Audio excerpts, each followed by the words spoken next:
তোমার মুখটা ভারবার, মুখটা শুকনো শুকনো লাগছে, কী হয়েছে?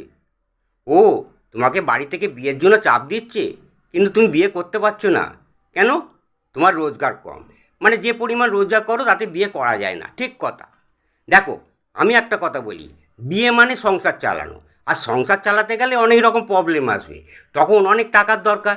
আজকে যারা তোমাকে বিয়ের জন্য চাপ দিচ্ছে তাদের কাছে যখন তুমি টাকা চাইতে যাবে, তখন তারাই বলবে, আরে তুই ভালো মতো রোজগার করিস নি, হুট করে বিয়ে করলি কেন? বিয়ে তো করা উচিত ছিল না। তখন তারাই বলবে। তাই আমি বলি কি, তুমি বিয়ের চিন্তা দূর করে দাও। যারা যতই বলুক বিয়ে কর বিয়ে কর, তুমি ছেড়ে দাও।